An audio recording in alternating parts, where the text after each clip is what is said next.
പാലാ നഗരസഭയിൽ ഭരണം പിടിക്കാൻ UDF, LDF മുന്നണികൾ തല പുകയ്ക്കുമ്പോൾ ഭരണത്തിന് നിർണായക പിന്തുണ നൽകേണ്ട പുളിക്കക്കണ്ടം താരങ്ങൾ തീർത്ഥാടനത്തിൽ. പാലാ നഗരസഭയിൽ സ്വതന്ത്ര കൂട്ടായ്മയിൽ വിജയിച്ച ബിനു പുളിക്കക്കണ്ടം, സഹോദരൻ ബിജു പുളിക്കക്കണ്ടം, ബിനുവിന്റെ മകൾ ദിയ പുളിക്കക്കണ്ടം എന്നിവർ പഴനി, വേളാങ്കണ്ണി തീർത്ഥാടന കേന്ദ്രങ്ങൾ സന്ദർശിച്ചു. നേർച്ചയുടെ ഭാഗമായി ബിനുവും ബിജുവും തല മൊട്ടയടിക്കുകയും ചെയ്തു.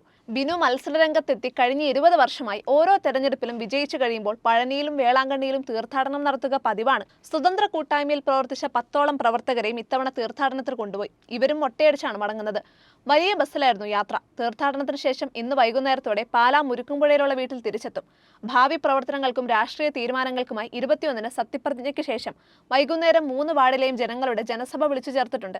വൈകുന്നേരം 6-ന് പാലാ മുരുക്കുംപുഴ പുളിക്കക്കണ്ടത്തിൽ ഓർച്ചാർഡ് റിവർ മാൻഷൻ ഓഡിറ്റോറിയത്തിലാണ് ജനസഭ. സ്വതന്ത്ര കൂട്ടായ്മ കൗൺസിലർമാരുടെ ഭാവി പ്രവർത്തന പരിപാടികൾക്ക് അഭിപ്രായ സമന്വയത്തിലൂടെ തീരുമാനത്തിലെത്താനാണ് ജനസഭ വിളിച്ചിരിക്കുന്നത്. LDF-നും UDF-നും ഭൂരിപക്ഷമില്ലാത്ത നഗരസഭയിൽ സ്വതന്ത്ര കൂട്ടായ്മ നിർണായകമാണ്. LDF-ന്റെയും UDF-ന്റെയും നേതാക്കൾ ഇവരുമായി നിരന്തരം ചർച്ചകൾ തുടരുകയാണ്. 3 പേർക്കെതിരെയും UDF സ്ഥാനാർത്ഥികളെ നിർത്തിയിരുന്നില്ല. അതിനാൽ UDF-നെ 3 പേരും പിന്തുണയ്ക്കുമെന്നാണ് UDF നേതൃത്വത്തിന്റെ പ്രതീക്ഷ. LDF നേതൃത്വം മൂവരുടെയും പിന്തുണ തേടാനുള്ള ശ്രമം തുടരുന്നുണ്ട്.